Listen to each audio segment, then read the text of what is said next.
Então, vamos conversar um pouquinho mais só para deixar bastante claro essa relação do tema com o conteúdo, os objetivos. Porque como a gente disse no podcast anterior, a gente percebe que essa confusão ocorre de fato. Quer dizer, quando a gente vê o pessoal está desenvolvendo como conteúdo o material do tema, né? Quer dizer, falando sobre Copa do Mundo, ou sobre hip hop, ou sobre como construir edifício se for no nível superior. E isso, na verdade, é para ser um elemento motivador. Vamos ver como é que a gente pode tratar isso melhor? Pois é.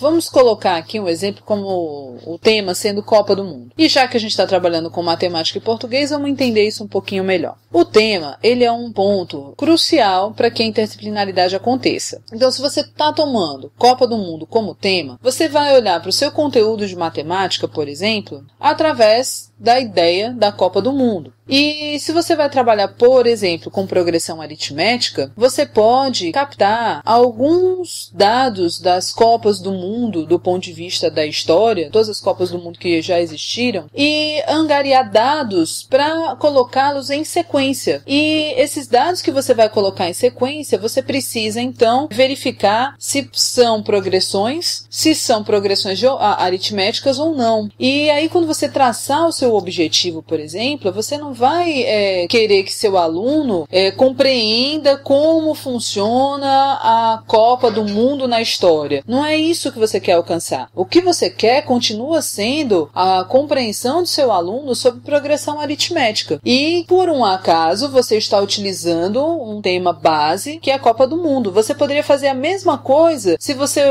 estivesse trabalhando, por exemplo, com placa de carro, placa de automóvel, né? E aí você iria, do mesmo jeito, fazer uma pesquisa com seus alunos sobre os diferentes tipos de placa e as sequências numéricas que elas têm, e verificar se é uma progressão aritmética ou não. Então, o pano de fundo pode mudar, mas os seus objetivos continuam sendo os mesmos. Você continua pensando que você vai trabalhar com progressão aritmética dentro da matemática. O mesmo pode acontecer em relação à língua portuguesa. Então, se você tem lá pano de fundo como sendo a Copa do Mundo e que você vai trabalhar a análise sintática em cima do hino da Copa do Mundo no Brasil ou da música que vai fundamentar a Copa do Mundo no Brasil de 2014, então, muito bem, você vai fazer a análise dos sujeitos que aparecem naquelas orações que estão vinculadas à música oficial da Copa do Mundo. E o seu objetivo não é fazer com que o aluno compreenda que a música é da Copa do Mundo e qual é a ligação da música com a Copa do Mundo. Não é esse. O seu objetivo ainda continua sendo ele diferenciar, né, os diferentes tipos de sujeitos que existem naquelas orações, ou ele conhecer os diferentes tipos de sujeitos que existem. Então, você pode mudar também o pano de fundo, não sendo a Copa do Mundo, e colocar aí um outro pano de fundo, sendo a história da seca no Nordeste, e trabalhar com uma música, por exemplo, da mesma forma, sendo que o seu objetivo vai continuar sendo o mesmo. Então a gente precisa só tomar cuidado para não colocar nos nossos objetivos aquilo que a gente quer trabalhar em termos de tema gerador. O tema gerador é o pano de fundo que vai dar pra gente um norte de como é que a gente pode olhar para tudo isso que a gente quer fazer. Certo. Então a gente espera, vamos dizer assim, que isso tenha deixado mais claro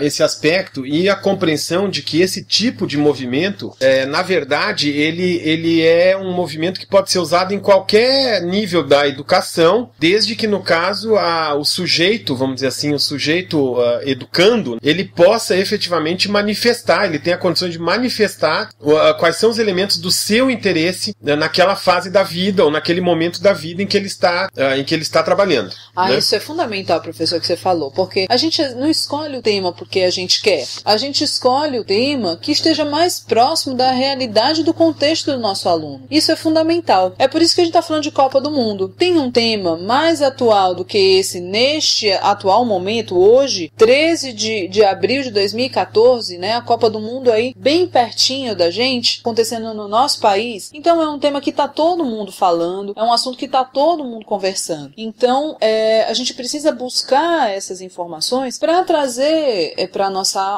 nossa aula em termos de contexto. Isso significa contextualizar. Por isso o tema é tão importante. Da mesma forma, você pode chegar para os seus alunos e perguntar quais são os interesses dele na vida deles. Eu, por exemplo, já trabalhei com um tema gerador que foi escolhido pelos alunos que estava vinculado com aparência física. E a gente conseguiu fazer um trabalho estatístico em cima da aparência física, dos elementos da aparência física que mais chamavam a atenção dos alunos, fazendo uma pesquisa com todos os alunos da escola onde eu trabalhava e a gente atuava. E aí foi um trabalho de estatística que teve um significado diferente, certamente, do que uma aula de estatística tradicional, onde a gente vai simplesmente apresentando os conceitos sem o contexto. Bom, vamos lá. A gente vai tentar, na medida do possível, ir desenvolvendo mais essas temáticas, não é? E tentando torná-las mais claras. Lembrando que a gente tem um espaço virtual, né? Que é o espaço virtual do LICE, né? Que a gente vai passar o endereço para vocês, ou que vocês já têm acesso a esse LICE UFC, né? Se você colocar no Google ou em algum buscador, você vai encontrar. E lá a gente pode também trocar ideias e comentar no Facebook sobre esse tipo de assunto. Então a gente está aberto, vamos dizer assim, para sugestões, questionamentos, colocações e muito também aberto para que vocês colaborem, para que a gente melhore, vamos dizer assim, esse processo. Contem pra gente as experiências que vocês estão tendo, contem pra gente o que tá dando certo, o que não tá dando certo, que é pra gente poder trocar algumas ideias, tá certo? Um grande abraço a todos.